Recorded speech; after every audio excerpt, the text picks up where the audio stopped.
All right, so we're looking at the shoulder right now. As always, the first thing you want to do is go through observation. You want to compare everything bilaterally.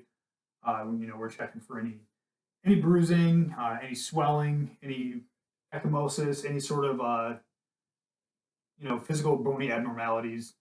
Uh, so we're going to go through, take a look at what we see first before we go into palpations. Um, so from palpations, there's four different joints in the shoulder. There's a glenohumeral joint right here. This is kind of like what the shoulder is supposed to like. That's what everyone thinks of as the shoulder. Like that's the main joint. It's the ball and socket. Uh, we have the acromioclavicular joint. We have the sternoclavicular joint, and behind the scapula, we have the scapulothoracic joint. That one we can't really palpate because it's behind a lot of musculature, and we don't palpate it. So the first thing we do, we want to start off with the sternoclavicular joint. Any sort of pain or apprehension there from your athlete, that can be an indication of some sort of a dislocation or trauma, or possibly some arthritis as well. So from here, we'll palpate along the clavicle, right, to the end, to the acromioclavicular joint. So any sort of pain here, or any abnormality, if the clavicle is resting a little high, that can be an indication of AC joint sprain, AC joint separation. Then from there, we'll go to the glenohumeral joint. So there's a lot of musculature that inserts into the joint capsule here. That's where your rotator cuff is. Rotator cuff's made out of four muscles in the area. It's the subscapularis, which is behind the scapula. The supraspinatus, it runs just along. All of these are posterior. The infraspinatus and the teres minor. So after you're done palpating, you also want to palpate the bicipital groove. That's where the origin of your biceps.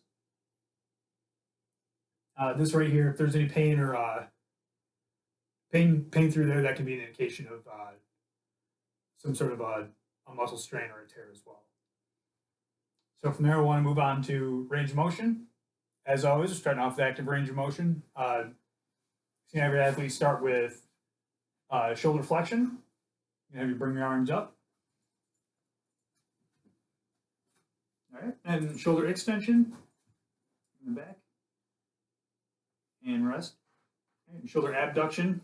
You bring your arms from the side above your head. And adduction. You bring them back down to our body. All right, we're going to put our arms at 90 degrees from the elbow. All right, this puts us into a position for. You're ahead of me. for shoulder internal and external rotations. We start the external rotation. Bring our arms out. All right, an internal rotation. Bring them in just to our stomach. All right, and bring our arms up to 90 degrees. All right, we can do. I forgot what it was called already. Lateral adduction. All right, so we take our arms like we're going to like punching across our body. All right, and relax. All right, then from there we can go into passive range of motion. You have the athlete relax. All right, we're going to move them through. And we'll start with shoulder abduction. Shoulder adduction. All right. Shoulder flexion. All right. Shoulder extension. All right. 90 degrees at the elbow. Lateral flexion. Lateral rotation, rather.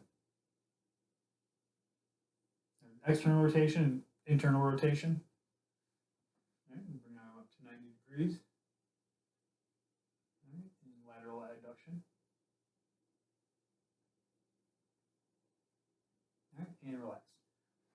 All right, and then from there we move into resistive range of motion. All right, as we go through the motions for the third time, a little resistance. All right, shoulder flexion, bring your arm up. All right, we're going through a concentric motion. And eccentric, just hold me as we come back down. All right, and extension. Give me some resistance coming out. All right, and resistance coming back in.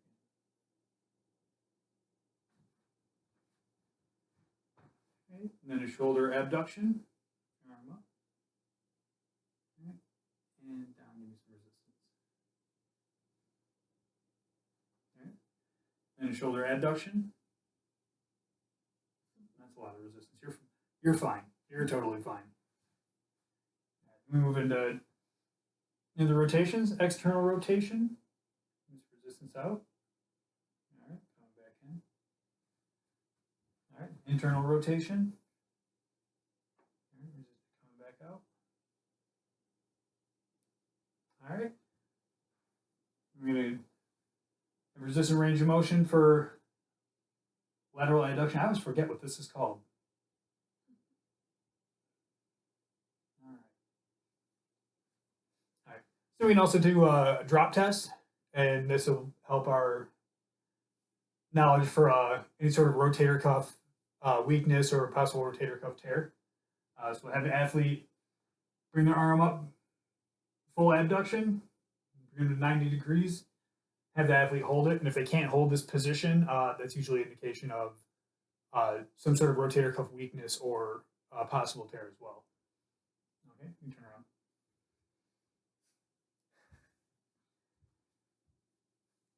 Okay, then we can do Apley scratch test. This is just kind of a helpful to see our athletes' range of motion, their willingness to move in certain positions. First, we'll have them laterally adduct across their body to the opposite shoulder. Okay, and then reach behind you between your shoulder blades.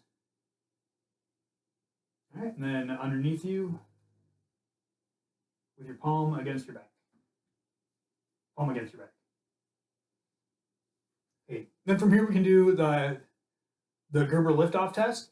This is an indication of any sort of rotator cuff injury as well. Just put slight pressure on the athlete's palm and have them lift their hand off their back. And if they can't lift their hand off the back, that's usually, the indication that there is some kind of a abnormality or injury going on. It's not a very specific test, I would say. That's something that it's not a very comfortable position for a lot of people to be in. So even if you don't have any sort of pathology going on, it still can elicit some pain. So that's something to know while you're doing your evaluations.